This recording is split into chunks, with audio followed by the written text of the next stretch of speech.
This tutorial uses LEGO to help explain what a limiting reagent is in chemistry.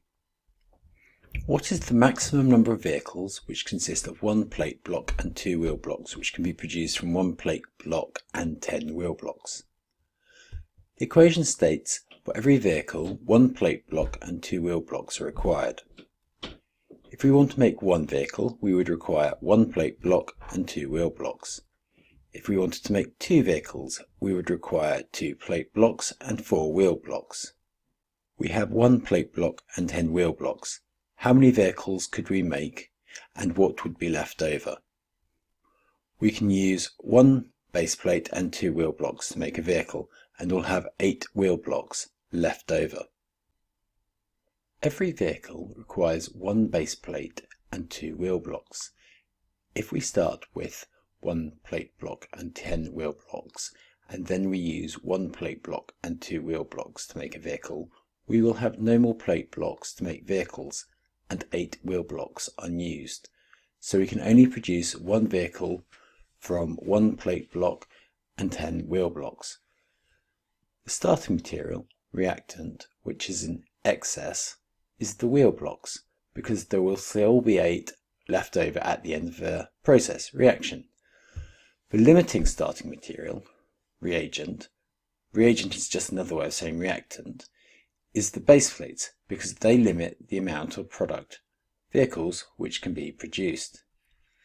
There is only one plate, and when it is combined with two wheel blocks, no more vehicles can be produced unless more plate blocks are found. If we had 10 wheel blocks, then from using the chemical equation, we would require 5 plate blocks. We only have one plate block, and therefore the number of plate blocks is the limiting reagent, and there are an excess of wheel blocks. What is the maximum number of vehicles where the vehicle consists of one plate block and two wheel blocks, which can be produced from 24 grams of plate blocks and 24 grams of wheel blocks? The first stage is to calculate the number of each of the blocks. So we take the total mass of plate blocks, 24 grams, and divide it by the mass of one plate block, 2 grams. And we'll also do the same for wheel blocks. The number of wheel blocks is equal to 24 grams, which is the total mass of wheel blocks, divided by the mass of one wheel block, which gives us the fact we have 6 wheel blocks. What we do now is we take one plate block and two wheel blocks from our blocks and see what happens. So we can make one vehicle, another plate block and two wheel blocks from our blocks to make 2 vehicles, and then we can start taking another plate block and two wheel blocks to make a third vehicle. We can't make any more as we have used up all the wheel blocks. Thus they are limiting how many vehicles can be made, and in chemistry this is known as the limiting reagent. We can see we still have plate blocks left over and have an excess of them for what we need. In chemistry this is known as having an excess of a reactant.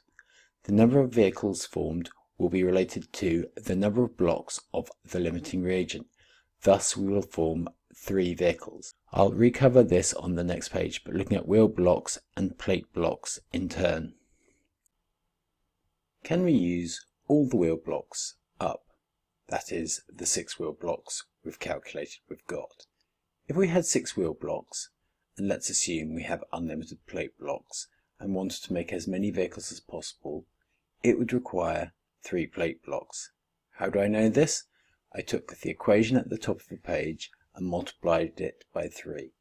This states that if we have 3 plate blocks, it would react with 6 wheel blocks to form 3 vehicles.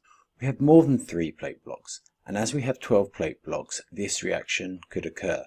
There would be an excess of 9 plate blocks, and the number of wheel blocks would be the limiting reagent. Can we use all the plate blocks up? If we had 12 plate blocks and unlimited wheel blocks and wanted to make as many vehicles as possible, it would require 24 wheel blocks. We can work this out by taking the equation at the very top and multiplying it by 12. This gives us the fact that 12 plate blocks would react with 24 wheel blocks to form 12 vehicles. However, we do not have 24 wheel blocks. We calculated we have only 6, so this reaction could not occur. What reaction would occur? We'd have the reaction where all the wheel blocks were used up, where 3 plate blocks would react with 6 wheel blocks to form 3 vehicles, and we would have 9 plate blocks unused. So in this particular case, the number of wheel blocks would be the limiting reagent. How many moles of water can be formed when 32 grams of oxygen is reacted with 6 grams of hydrogen, given that one of the reactants is a limiting reactant? First, let's calculate how many moles of each reactant we have. We take the total mass of each reactant and divide it by the mass of 1 mole of that reactant. This gives us the fact we have 1 mole of oxygen molecules and 3 moles of hydrogen molecules. Secondly, let's identify the limiting reagent by taking the moles of each reactant calculated and see how many moles they would require of the other substance to react completely. Let's start off with hydrogen. Have we got enough hydrogen to react with 1 mole of oxygen, which we just calculated? The balanced equation for 1 mole of oxygen reacting is 2 moles of hydrogen molecules reacting with 1 mole of oxygen molecules to form 2 moles of water. We can see from the calculations above we have 3 moles of hydrogen, leaving us with 1 mole of excess hydrogen and oxygen being the limiting reagent. Have we got enough oxygen to react with the 3 moles of hydrogen calculated? We can take the equation at the very top and divide the equation by 2 and multiplying by 3 to give us the fact that 3 moles of hydrogen molecules react with 1.5 moles of oxygen molecules to form 3 moles of water molecules. We can see from the calculations of moles of reactant above we do not have 1.5 moles of oxygen. We only have 1 mole of oxygen. Thus oxygen is the limiting reagent. The number of moles of water formed will be related to the number of moles of the limiting reagent, the oxygen. Thus, the reaction will occur according to this reaction here. 2 moles of hydrogen will react with 1 mole of oxygen to form 2 moles of water. What is the answer to the following riddle? It conquers the tiger, it conquers the lion, and it conquers the enraged bull. It conquers men and kings, they all fall, overcome at its feet. The answer in 5, 4, 3, 2, 1, and the answer is sleep.